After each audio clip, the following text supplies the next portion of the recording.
All right, well, something strange is going on with that PDF that's online. Chapter 12 is not in there. So, and it's literally not in there. I mean, it skipped even in the index. So I'm going to read it straight from the book. And it's volume 2 here. See that, but all right, let's see. I'm try to get comfortable.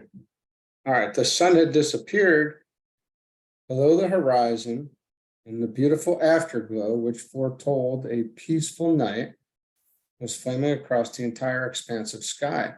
It was the first evening from wind or storm that we had experienced in 10 days, and all were quietly drinking in the magnificent display of color. It was the first evening free from wind or storm. Okay, so in 10 days, we were all quietly drinking in the magnificent display of color. A quiet sunset on the Gobi can enrapture one into a reverie of forgetfulness of all things. The colors do not glow and shine. And then the Gobi Desert is said to be where Shambhala is. I believe that is the case. The colors do not glow and shine. They seem to dart here and there in great beams, as though invisible hands were operating colored searchlights. At times, it seemed as if these invisible hands were attempting to show the full range of the spectrum and the many variations of color to be obtained in combinations. A wide band of light would appear, then branching off at an oblique angle would appear a wide band of violet. From this violet, a band of indigo would shoot out, and along the side of the indigo, a band of blue would appear, and so on until the whole atmosphere seemed charged with bands of color.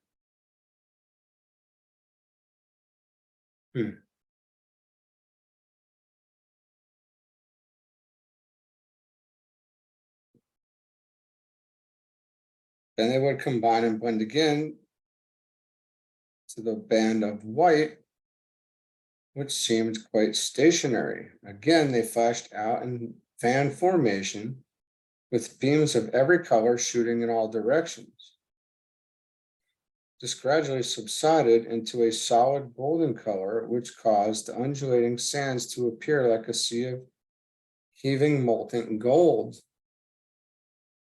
This display continued for about 10 minutes. Then it faded into a haze of mottled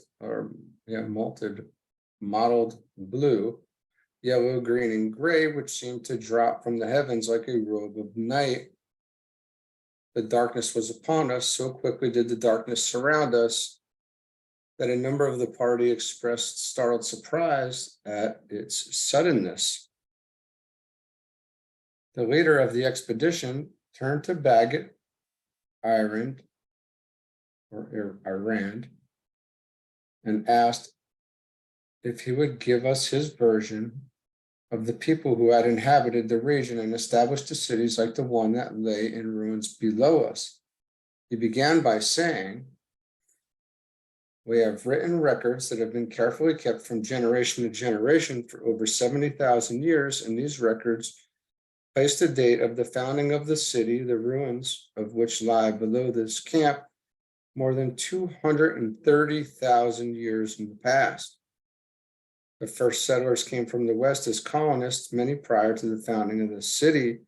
These colonists settled in the south and southwest, and as the colonies gradually developed, some of the people moved north and west until they inhabited the whole land.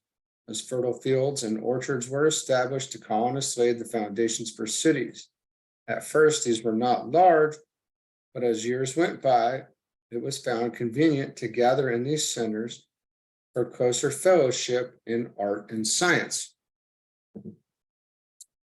Here, temples were built not as places of worship, for the people worshipped every moment by the life they lived. living was always dedicated to the great cause of life. And while they lived cooperating with the great cause, life never failed them. During this time, it was quite common to find men and women thousands of years old. In fact, they did not know death. They passed from one accomplishment to a higher attainment of life and its reality. They accepted life's true source, and it released its boundless treasures to them in an unending stream of abundance. But I have digressed. Let us go back to the temples. These were places where written records of any attainment in knowledge of the arts, science, and history could be preserved for those who wished to avail themselves of them. The temples were not used as places of worship, but as places where the most profound scientific themes were discussed. The acts and the thoughts of worship in those days were carried out in the everyday life of the individual instead of being set aside for a particular group of people or at specified times. They found it more convenient to have broad, smooth thoroughfares as means of communication. So they developed what you call paving. They found it convenient to build comfortable homes and therefore developed the method of hewing stone and of making brick and the mortar necessary to hold them in place to fashion their homes and the temples. These things you have already discovered. They found that gold was a most serviceable metal as it did not tarnish. They found means for collecting it from the sands, then from the rocks, and at last a way to manufacture it so that it became very common. People found a way to produce other metals as they were needed, and these became plentiful. Then instead of these communities living by agriculture alone, they began to supply those that tilled the soil with manufactured articles as conveniences for a wider range of operations. The centers grew and developed until they became cities of 1 to 200,000 people. They had no temporal heads or rulers. All governing was entrusted to advisory bodies that were selected by the people themselves. Delegations were sent and received from other communities. Yet the people promulgated no laws or rules for the conduct of the individual, as each person realized his own identity and lived by a universal law governing that identity. There was no need for man-made laws. There was need only for wise counsel. Then an individual here and an individual there began to wander away. At first, they were the more dominating souls, and they would push on, while those that were inclined to plod would hold back. And unconsciously, there came a separation as the love faculty had not been fully developed by all. The separation grew wider and wider until a very dominating personality set himself up as king and temporal ruler. Since he ruled wisely, the people, with the exception of a few who felt that they could see the future of this separation, acceded to his rule without taking a thought to the future. These few withdrew into communities of their own, and from that time on, they lived a more or less secluded life, always attempting to show their fellows the folly of separation. They became the first order of the priesthood. The king established the first order of temporal rulers, and from then on, their devious ways may only be followed by deep study and research. I think we can probably guess and see how that continues on from there, actually. There are a few that have preserved the simple teaching and have lived to follow them. But in the main, life has become very complex to the majority. In fact, so complex has it become that they refuse to believe that life is a simple form of living a well-balanced life, cooperating directly with the principle of all life. They fail to see that their way of living is the complex and hard way, and that the simple life cooperating with the principle of all life is the more abundant life. In this way, they must go on until they know a better way.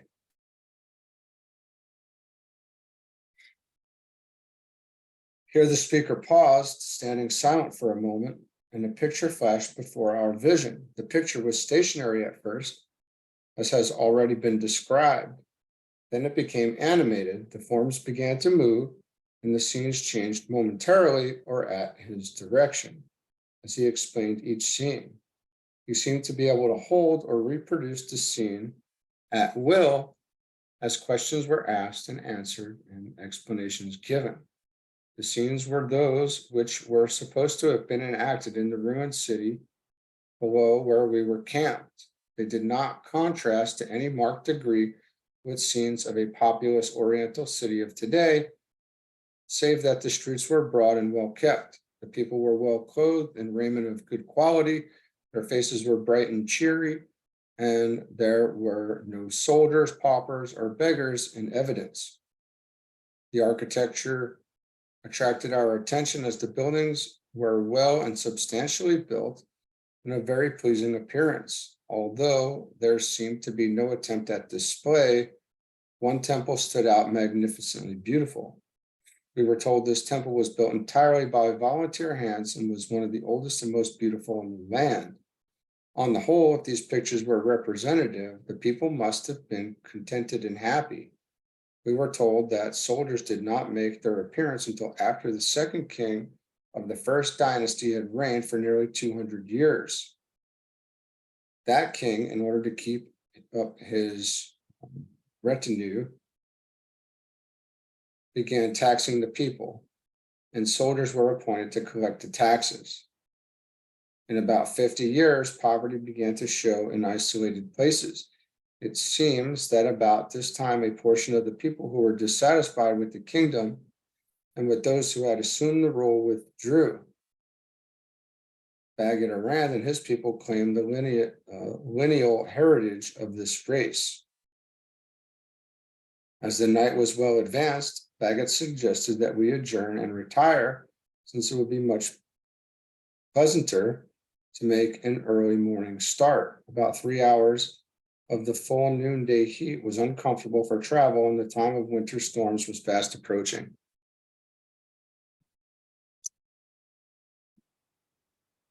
All right, well, that was an interesting lesson there from chapter 12. Just one second. All right, well, we're back into the PDF, and I'm going to try to continue on with this. This is a long chapter, but we're gonna do it anyway, and we'll see how far we get. All right, so chapter 13. The governor of the village, through an interpreter, welcomed us, telling us we were to dine at his house and were to start immediately. We filed out of the room, led by the governor with a guard of 2 soldiers, one on each side, as was the custom of the country. Next came the leader with our hostess and our chief, with the beautiful lady. Then came Emil and his mother. I walked with them, the rest of the party following. We had proceeded but a short distance when a poorly dressed child stepped from the crowd which had assembled and asked in the native tongue if she might speak to Emil's mother. The governor brushed her aside unceremoniously, saying that we could not be bothered with such as she. Emil's mother grasped our arms, and the 3 of us stepped out of the ranks to hear what the girl had to say. As we did this, our hostess hesitated. As she stepped out of the ranks, the whole company stopped. Emil's mother spoke to the governor, saying she would like to have the rest go on and get seating arrangements completed, and that by that time we surely would be there. Meanwhile, she was holding the girl's hand in hers. As the company moved on, she knelt down and, putting her arms around the little girl, said, "Dear one, what can I do for you?" She found that the child's brother had fallen that afternoon. They thought his back was broken. The child begged the lady to go with her to see if she could not help him, as he was in great pain. Emil's mother arose, explained the situation to us, and told us to go on, that she would go with the child, then come in later. The leader said that if it was permissible, he would like to go along. Emil's mother invited us all to go, so we turned aside and followed her and the girl as they walked hand in hand, the girl fairly leaping with joy. Our hostess told us that the girl was certain her brother would be healed by the great lady. As we neared the house, the girl bounded ahead to tell her family we were coming. When we came up to the door, we saw that the house was but a mud hut of the lowest order. Emil's mother must have interpreted our thought, for she said, although it is a hovel, warm hearts beat within. At that moment, the door was thrown open. A gruff masculine voice spoke, and we stepped inside. If the hut looked wretched from without, it was doubly so from within. It was scarcely large enough for us to crowd into, and the ceiling was so low that we could not stand erect.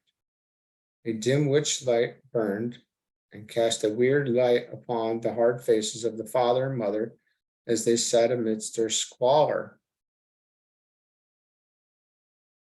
In the far corner, on a mass of musty straw and vile-smelling rags, lay a lad not more than 5 years old, his face drawn and ashen pale. The girl knelt beside him, holding his face in both of her hands, one pressed against each cheek. She was telling him that he was going to be perfectly well again, as the beautiful lady was already there. She removed her hands, moved aside to give him a clearer view, and for the first time she saw the rest of the party. Instantly her expression changed, and a great fear seemed to pervade her whole form. She dropped her face in her folded arms, and her form shook with a convulsive sob as she cried out, "Oh, I thought you were coming alone." Emil's mother dropped on her knees beside her, put both arms around her, and held her close for a moment.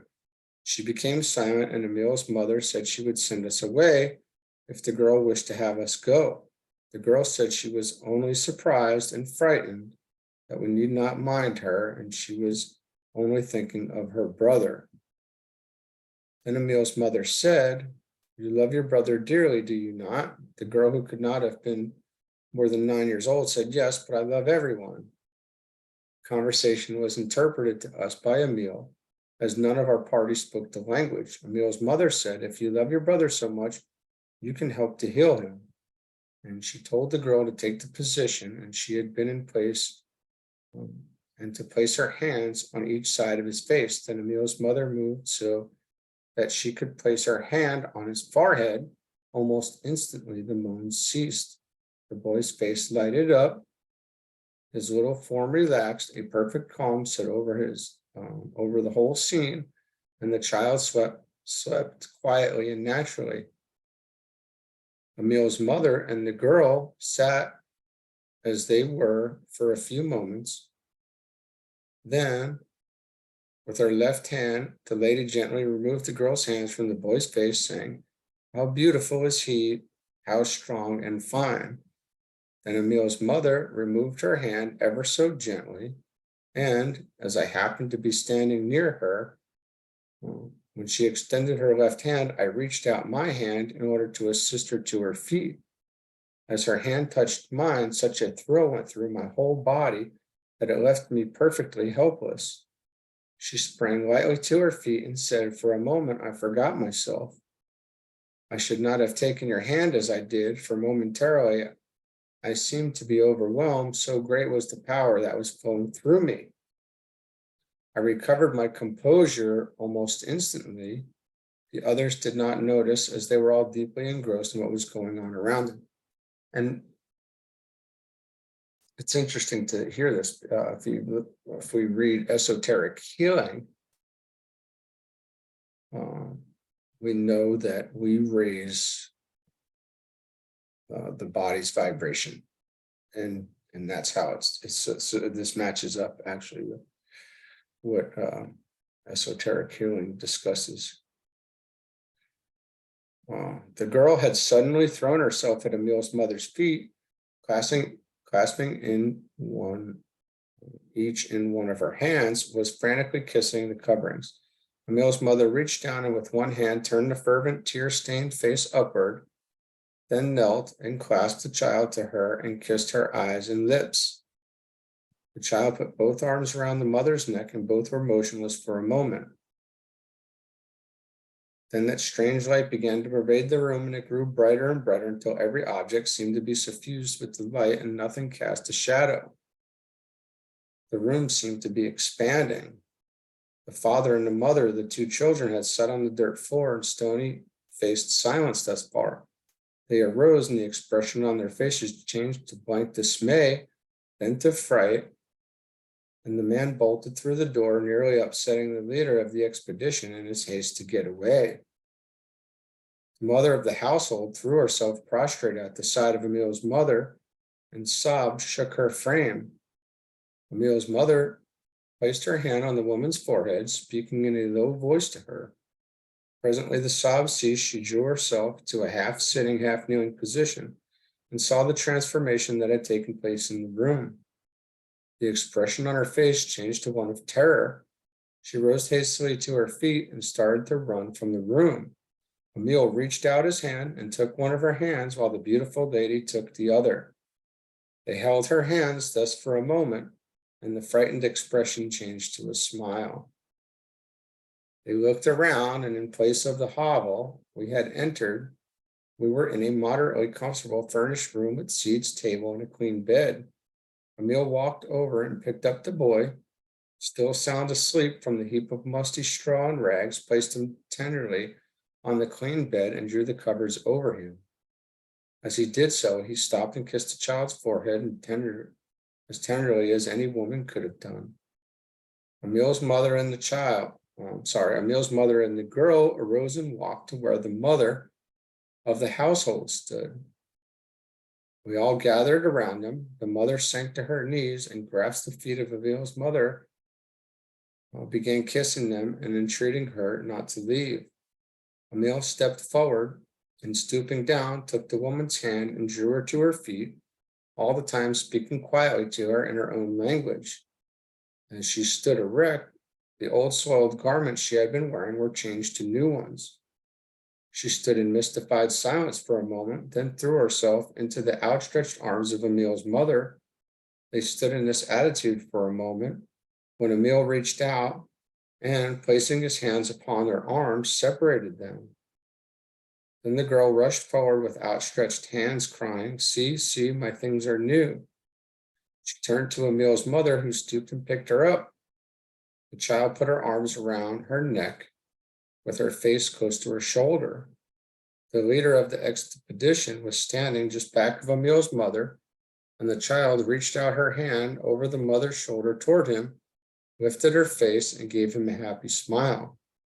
The leader stepped forward and held out his hands. The child clasped them, saying that she loved us, but not as much as she did this dear lady, meaning Emil's mother. Emil said he would go and find the father. He returned in a few moments, bringing the frightened and half-sullen father with him. Still, we could see that underneath the sulliness, there was a deep appreciation. We prepared to leave, and as we left, the mother of the household asked if we would not come again, and was told that we would see her again the next day. We hurried away to the governor's house, fearful lest we had kept the party waiting. Although the time had seemed hours, we could not have been away more than 30 minutes. I am certain it all happened in much less time than it has taken me to write about it. We arrived at the house just as the rest of the party were taking their seats at the table. The leader of the expedition asked if he might sit by our chief, and it was so arranged. It was easily seen that he was very much agitated, and the chief said afterwards that the man was so moved by what he had seen that he could scarcely keep quiet. The seating arrangements were the governor at the head of the table, at his right Emil's mother, then Emil, the beautiful lady, our chief, and the leader of the expedition. On the governor's left sat our hostess, then Emil's son and his sister. I mention these arrangements because of what happened later. After we were all seated, the meal progressed very nicely until it was about half concluded.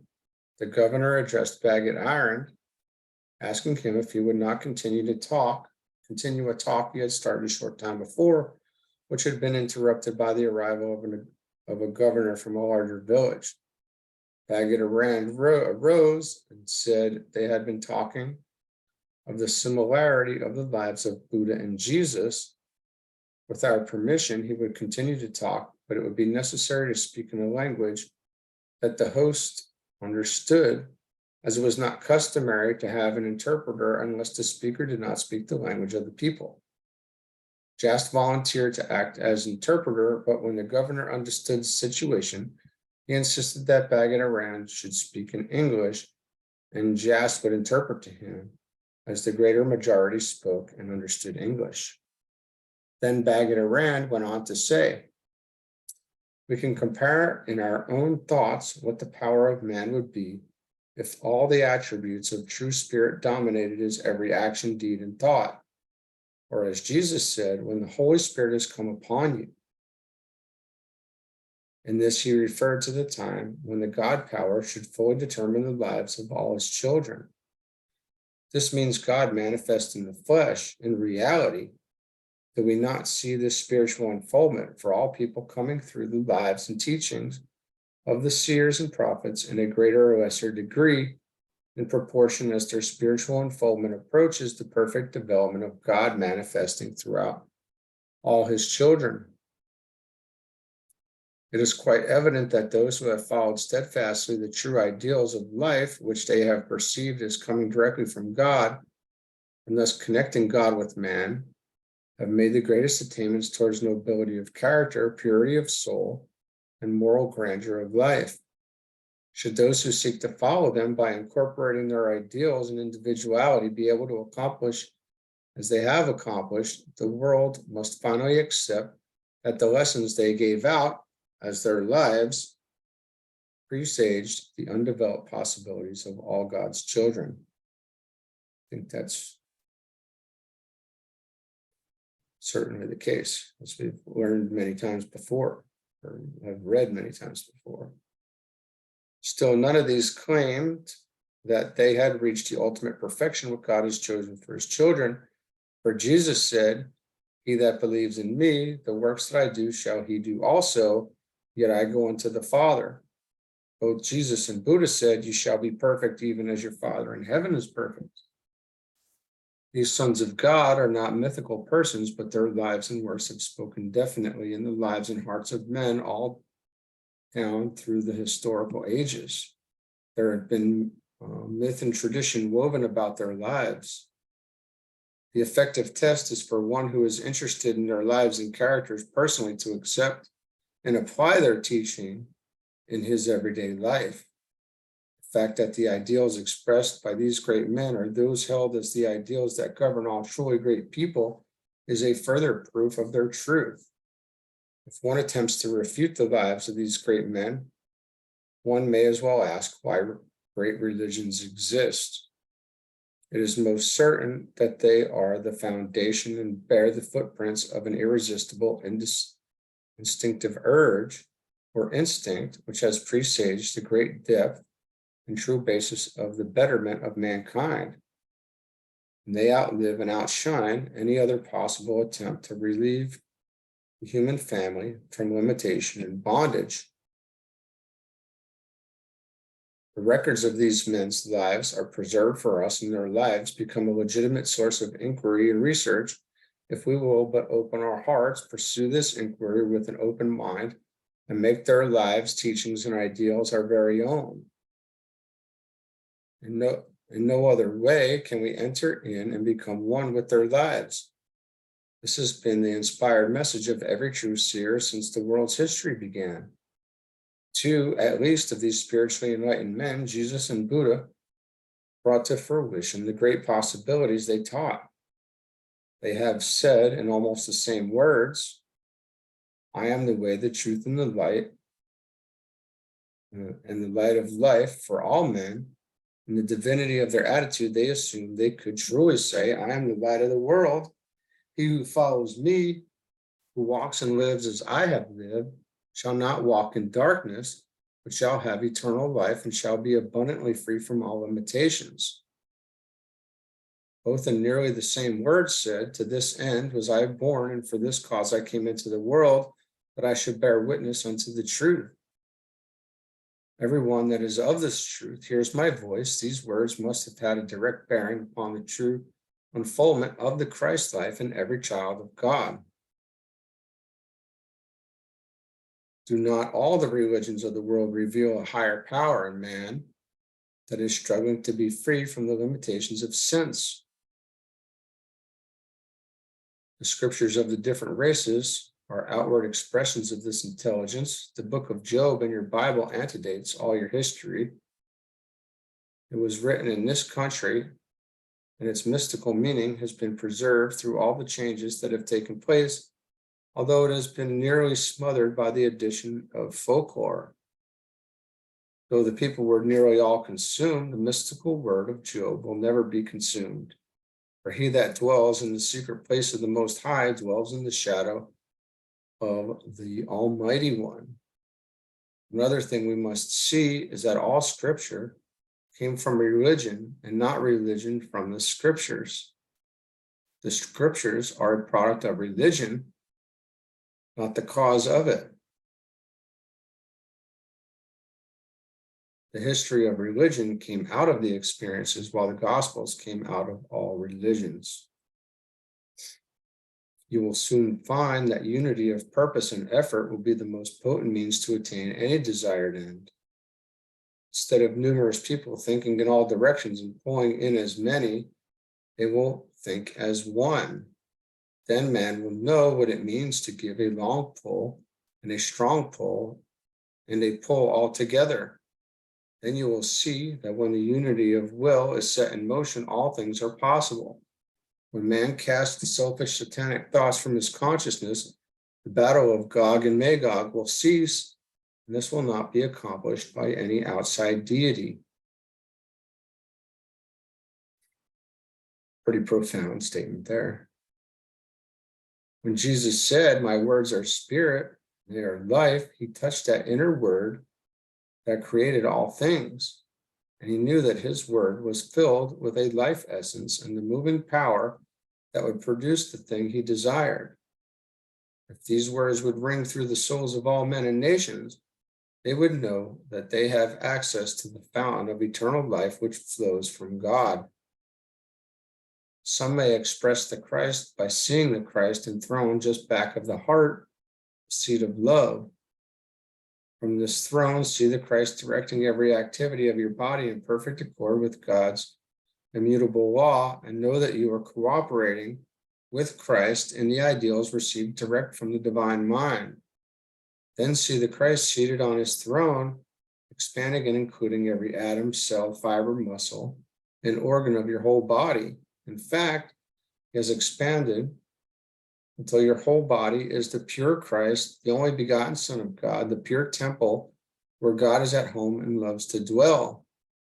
From this throne, you can call upon every center of your whole body.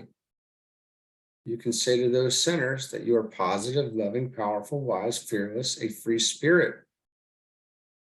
You are pure with the purity of spirit. No moral thought or desire or impurity can come near you. You are immersed in the pure Christ.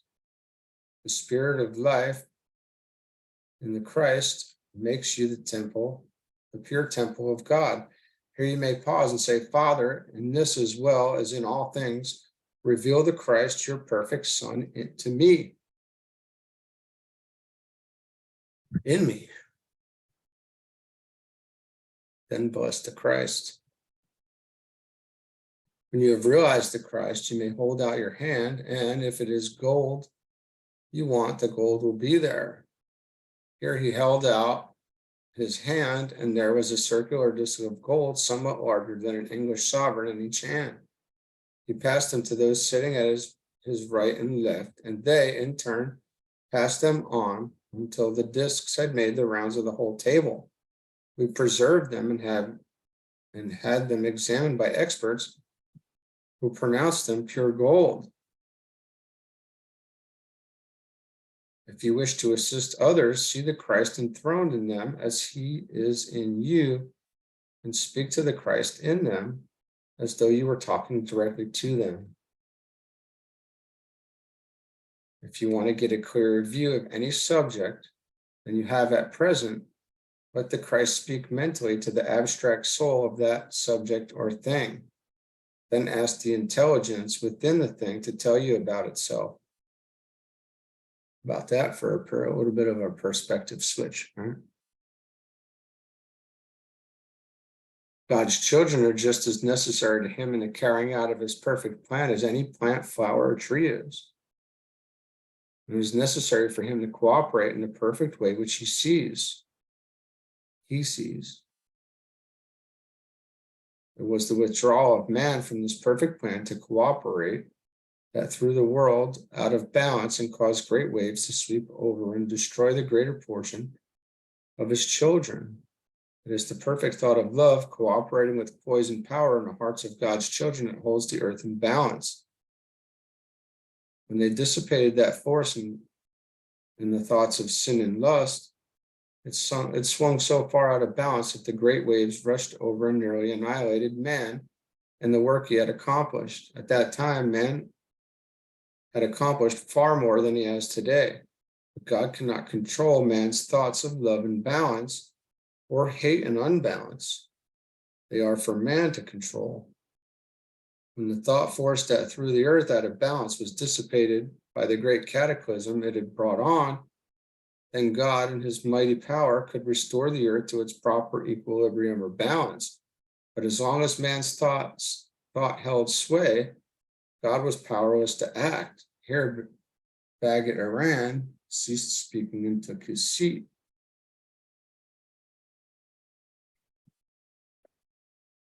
We had noticed that our host, the governor, had betrayed signs of uneasiness and considerable excitement.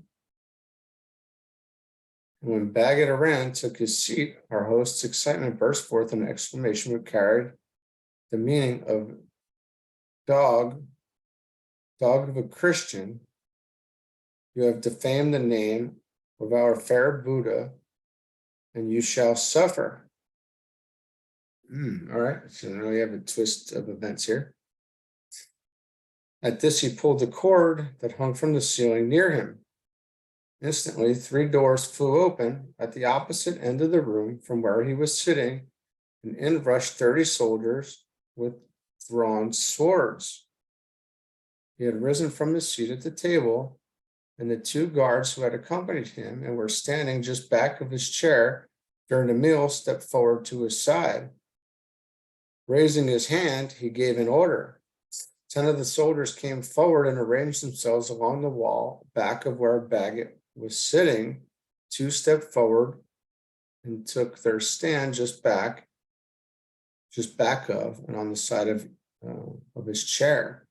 The commander walked forward and stood at attention a short distance from where the governor and his 2 guards stood. Not a word had been spoken by any of the company, and scarcely a move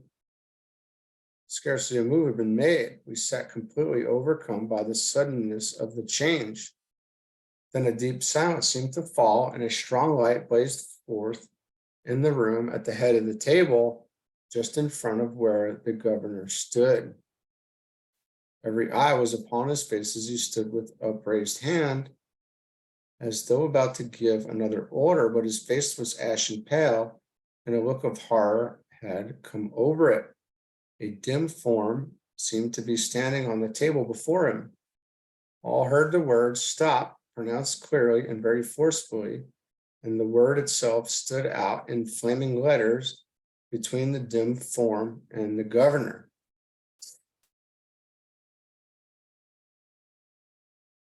The governor seemed to understand, for he stood as though transfixed, as rigid as a statue. Transfixed and as rigid as a statue. By this time, the dim form had taken definite shape, and we recognized it as that of Jesus, as we had seen him before. But the thing that amazed us was that another dim form was standing beside him, and it was this form that was holding the attention of the governor and all the soldiers. They seemed to recognize and to fear the dim form that stood by the side of Jesus far more than they did Jesus. As we looked around, they were standing perfectly rigid, and the second form grew more distinct. It raised its right hand as Jesus had done, and at this, every sword fell from the soldiers' hands, clattering to the floor. The room re-echoed with the sound, so deep was the stillness. The light seemed to glow with a far greater intensity. Indeed, so intense did the light become that we could scarcely see. The commander was the first to recover. He stretched forth his hands, exclaiming, "Buddha, our Buddha, the Sublime One." Then the governor exclaimed, "It is indeed the Sublime One," and threw himself prostrate on the floor. The two guards stepped forward and assisted him to his feet, then stood silent and immovable as statues. A shout went up from the soldiers who had arranged themselves at the far end of the room. They rushed pell-mell along each side of the table and crowded together at the head, shouting, "The Sublime One has come to destroy the dogs of Christians and their leader." At this, Buddha stepped back upon the table until he could look them all in the face and raise his hand with the words, "It is not once that I say stop, not twice that I say stop, but 3 times that I say stop." Each time when he pronounced the word, it appeared in flaming letters as it had when Jesus had pronounced it, and the words did not disappear, they remained. A crowd of soldiers again stood and stared as though transfixed, some with their hands in the air, some with 1 foot from the floor, in the attitude in which they happened to be. At the instant, Buddha had raised his hand. He again walked to where Jesus stood, and placing his left hand under Jesus' raised arm, said, "In this, as in all things, I support the upraised hand of my dear brother here." Then he placed his right hand upon Jesus' shoulder, and they stood in this attitude for a moment. Then both stepped lightly from the table, while governor, commander, guards, and soldiers fell back, staring at them with blank, ashen faces. The governor sank into his chair that had been moved back until it was against the wall of the room, and every one of the company gave vent to a sigh of relief. I think scarcely one of us had drawn a full breath during the few minutes it took to enact this scene. Then the Buddha locked his arm and that of Jesus, and the two walked directly in front of the governor. In words that were thrown from him with such force that they seemed to rebound from the walls, Buddha said, "Dare you for one moment call these, our dear brothers, Christian dogs? You, who but a short time since ruthlessly cast aside a little child who was pleading for help for a loved one. This dear great soul here turned aside and heeded the call. Here he dropped Jesus's arm, turned, and with hand extended towards Emil's mother, stepped towards her. As he continued, he turned halfway around so that he could look from the governor to Emil's mother. It was plainly seen that he was deeply stirred. He fairly flung the words from him as, looking at the governor, he continued, "You who should have been the first to respond to the call of that dear child shirked your duty, and then you call the one that did respond the Christian dog. Go and see the restored child, whose body but a moment before was torn and writhing in anguish. See the comfortable home that has been reared from the hovel that your acts are partially responsible for thrusting upon these dear ones. See the miserable heap of filth and rags that this dear soul, turning to Emil, raised that child's body from. See how tenderly he raised him and placed him in a clean, neat couch. Then see how, after he had raised the little body, the filth and rags disappeared. And you, licentious bigot that you are, were sitting at ease in the purple that is to be worn only by those that are pure. You dare to call these that have in no way harmed you or another Christian dogs, and you call yourself the follower of Buddha, the high priest of the temple here. Shame, shame, shame." It's got interesting here, huh? It seemed that every word would hit the governor, the chair, and the draperies about him and rebound. At any rate, they were sent with such force that the governor trembled and the draperies fluttered as though they were blown by a strong wind. There was no question of an interpreter. The governor did not need one. He understood perfectly, although the words were spoken in the purest English. Buddha turned and walked to the two men who had received the gold pieces and asked if he might have them. They handed this to him, and with these in his open hand, he walked back to the governor, addressed himself directly to him, saying, "Put forth your hands." The governor did so, but they were trembling so greatly that he could scarcely hold them out. Buddha dropped the disc in each hand, and almost instantly it disappeared. Buddha said, "See, even pure gold will fly from your hands." And the two discs landed almost simultaneously on the table before the two men who had first received them. Buddha reached out both hands, placed them on the governor's outstretched hands, and in a mild, calm voice said, "Brother, you need not fear. I do not judge you. You are only judging yourself." He held his hands thus and stood quietly until the governor became calm. Then he removed his hands and said, "You are quickly to fly with your swords to redress what you judge to be a wrong. But remember, when you are judging and condemning other men, you are judging and condemning yourself." He returned to Jesus' side as he said, "We who know stand together for the common good and brotherly love of all mankind." He again linked his arm with Jesus and said, "Well, brother, I think I took this affair out of your hands entirely. It is all in your hands now." Jesus replied, "You have done nobly, and I cannot thank you enough." They turned and bowed, then arm in arm walked through the door and disappeared. The room at once broke into a hubbub of voices. The governor, commander, soldiers, and guards all crowded around to shake our hands. Everybody was trying to make himself understood at the same time. The governor spoke to Emil and he raised his hand for silence. As soon as he could be heard, he said the governor would like us to be seated at the table. When all had resumed their seats and quiet had been restored, we saw that the commander had drawn the soldiers back into formation at each side of the table and back of the governor's chair, which had been drawn near the table. The governor arose and with Emil acting as interpreter said, "I allowed my zeal to get the better of me, for which I am heartily ashamed and doubly sorry. I do not think it necessary for me to say this after what has happened. I believe you can see by my attitude that I have changed, and I wish to ask Brother Baggett to arise and accept my most humble apology." Now will the whole company arise? After they had risen, he said, "I ask you all to kindly accept my most humble apology. I extend to you all a most hearty welcome, and if you so desire, I hope you will stay among us always. If you wish a military escort at any time, which I judge you do not, I shall, and I know the commander here will also deem it a high honor to be of service to you. I cannot say more. I bid you all good night. Before you go, I wish to say that everything I have is at your command. I salute you, and the soldiers salute you also, and they will escort you to your quarters. Again, I bid you good night and salam. Peace to you in the name of the great Buddha, the celestial one." The commander, making profuse apologies and saying that he was certain we were in league with the celestial one, with 5 of his soldiers, escorted us to our quarters.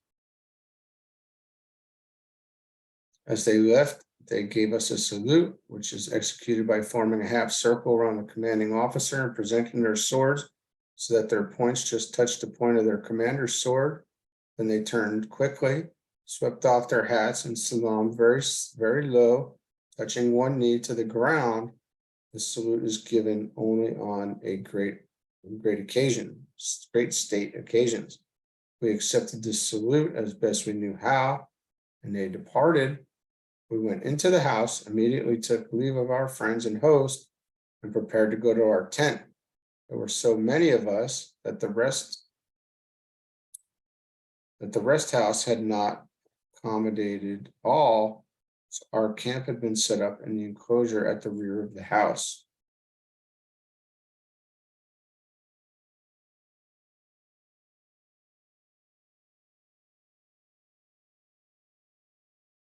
Well, let's just read this because this is a pretty short page here. This is chapter 14.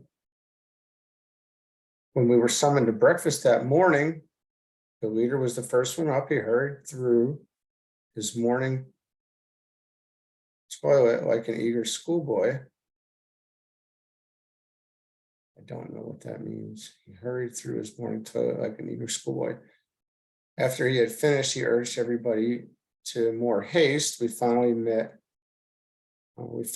into breakfast and found Emil and Jast. The leader went over and sat between them and asked questions throughout the meal. The moment we finished eating, he arose from the table and wanted to rush off again to see the house that had grown in 15 minutes, as he expressed it. He put his hands on Jast's shoulder and said that if he had two like Emil and his mother, what fun he would have going around and growing houses for poor people. Then he said, but would I not make the landlords in New York look sick? I pay rent to those fellows.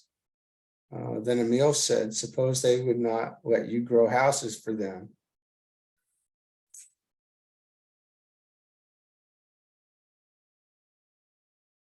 Well, he said, I would do it anyway, and after I had grown them, and they would not use them, I would pick them up bodily and put them in and chain them. All of us laughed heartily over these things.